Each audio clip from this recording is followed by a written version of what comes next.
All righty. Let me actually get my microphone on me so you can hear what I have to say to you today. Hey, Regina Anley here, and it is time for Tips and Tricks Tuesday. And this week, we're talking about AI confidence.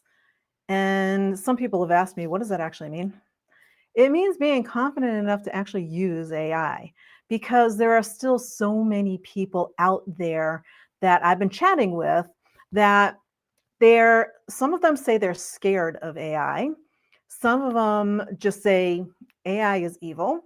I'm getting all kinds of different responses to people with regard to how they want to use AI or not use AI. So here's the bottom line: AI is here to stay. If you own a business and you don't at least learn the basics of AI, you will fall behind. Why? Because it's just like your cell phone. Back in the day, we all had our well, I started with rotary phones, but we'll start with push button phones here. So we had a phone, it was attached to the wall, and that was how you called people. So if you were out and about, you either had to stop at a phone booth or stop someplace where they had a phone. You didn't have this device in your hand ready to call somebody immediately. Now it's like we're attached to this thing and we can't let it go. It's the same with AI, except for the AI revolution is kind of going a little faster. So where we started out with, the old rotary phone and the push button phone, and then we got to the first cell phones, the brick phone and all that kind of thing. And there was a transition. There was a step up to the technology we have today.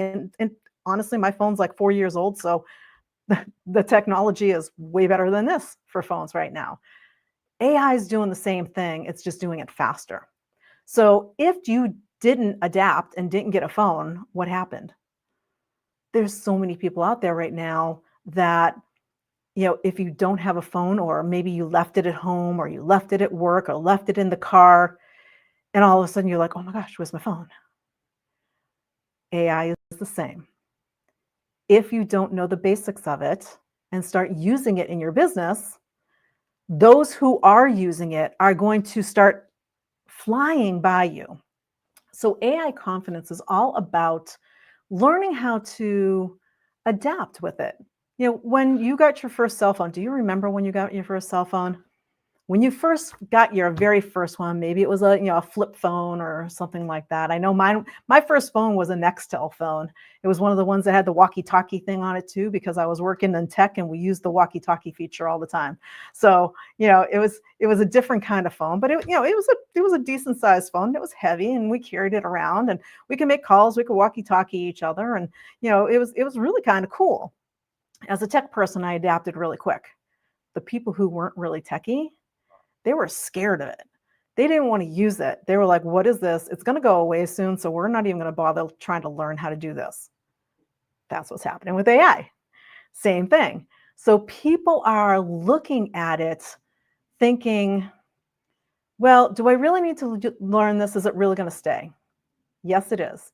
It's been ingrained in society actually since the 1950s. AI has been around for a really, really, really long time. It just recently hit mainstream. That's the only difference. It just recently hit mainstream, where before it was all used for back end stuff. And companies were using, corporations were using it for things. If you go out and search something and you wonder why, all of these things start coming up because they know you. And they're like, oh, Regina was just looking for some travel stuff, so I'm going to send her a whole bunch of travel information. That's how these things started working. And then with the advent of ChatGPT really hitting the marketplace, because it was really the first big one that made a lot of noise and where everybody started. With the advent of that was when it just took off like a rocket, right? So when that first cell phone came out, all of a sudden it just took off like a rocket. That's what's happening here. So the key is to just start.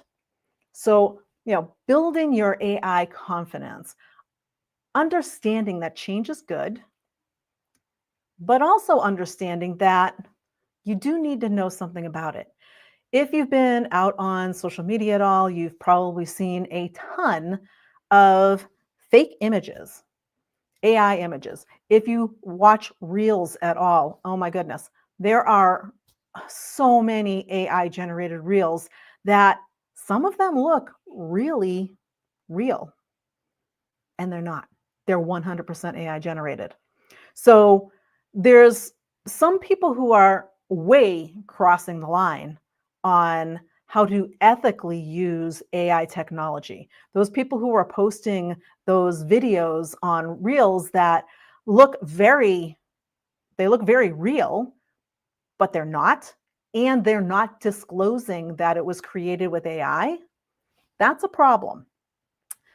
You're not supposed to use it to trick people. You're supposed to use it to fake people out. You're supposed to use it ethically in your business. So if you have not started using it yet, or maybe you're kind of sort of dipping your toe in, but you're not quite there yet, here's 5 small wins for you to get, because when you have a win, that builds your confidence, right? So 5 small wins that will help you build your confidence. So number 1 is use AI to draft your next piece of content, whether that be a social media post, a blog, an article, an email. Let AI assist you. Now, for that, ChatGPT is your best friend. Also, Gemini is very good with that. So Gemini is Google's AI. So all you have to do is you can go to Google and type in Gemini, and the link will be right there. And you can go into Gemini, and between Gemini, ChatGPT, they will give you exactly what you need for your post. The key is making sure you ask for exactly what you want. It's a machine. It can't read your mind. It doesn't know what you're thinking. So you have to be very specific in telling it what you want. If you just say, create 5 posts about losing weight for my health conscious viewers this week, it's going to spit out a bunch of generic content.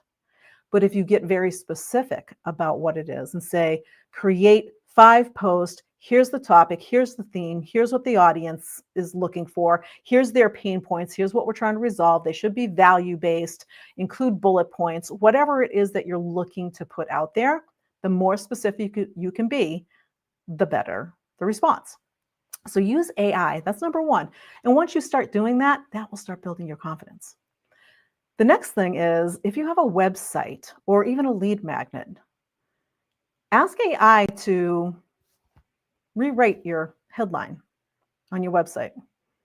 If you're going, well, I'm not getting a lot of website hits, or I'm not getting a lot of people downloading my lead magnet, pop the title, pop that headline into AI and tell it that. Again, the more specific, the better the response. Hey, this is the headline up in the hero section, which is the top section of your website. Here's the headline that's up there.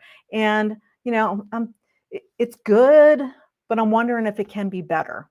And let it give you some suggestions. You'd be surprised some of the suggestions that it gives you. I do this all the time, and I'm like, oh man, I should have thought of that, because it gives some really great ideas. Now, I don't always run with exactly what it says.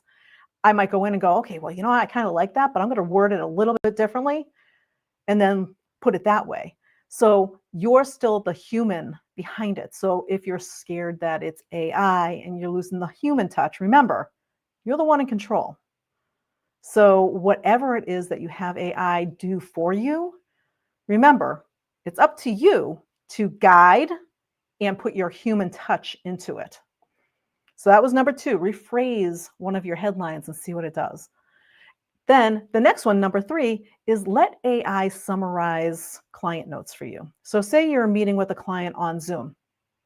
If you're using Zoom, you can get the Zoom transcript. You can take that transcript, upload it into Notebook LM, which is a free app that is actually another Google app. And all you have to do is upload it, click the button, and it will generate an entire executive summary. It can create an audio out of it. It can do all kinds of things for you. But most importantly, it will create a summary for you so that you can pay more attention instead of sitting there while you're talking to your client and writing down notes and trying to remember everything for after the meeting. Instead of doing that, you just let Zoom go and record it all. And then you put that recording into Notebook LM, let it do the executive summary. You can send that out to the client and say, here's everything we talked about. Here's your action items. Here's what our next steps are. It's so much easier, and it'll make you more comfortable with using that tool. Now, the next one is actually, I mentioned it at the top, but it's really to help brainstorm, not just write your social media posts, but to brainstorm social media posts. So say you're a health coach and you aren't sure what you want to post. Put some of your ideal client demographics in there. You know, it's women over 45 that are perimenopausal and they say they're struggling to lose weight. And put some information and then say, please help me brainstorm some post ideas to use in my social media group. And it will give you a ton of ideas. Some might be good, some might be not so good, some might be kind of generic, but I can guarantee you it's going to give you some ideas to use so that if you're feeling stuck going, what am I going to post this week? You will immediately get some ideas. Even if it's not exactly the way AI wrote it, it's going to tickle your brain so that when those ideas come out, you're going to say, oh, yeah, I could write about that. Oh, I have a whole thing on that. I could write about that. And it makes it so much easier and helps you save so much time. And then last but not least, number 5 is review what AI got right when you asked it for something. And review how much you had to massage it and put the human element in. So that's where all of the learning really happens, because as you learn how to use AI and you start building your confidence, saying, wow, this tool is actually pretty cool, and it is actually saving me some time. Now, at first, there's a learning curve. Like everything, there is a learning curve with AI. That doesn't mean it's a bad thing. I mean, when you went to school, there was the learning curve, right? What you don't know yet takes a couple minutes, a couple hours, a couple days, a couple weeks, a couple months, whatever it is, depending on how big it is to learn, right?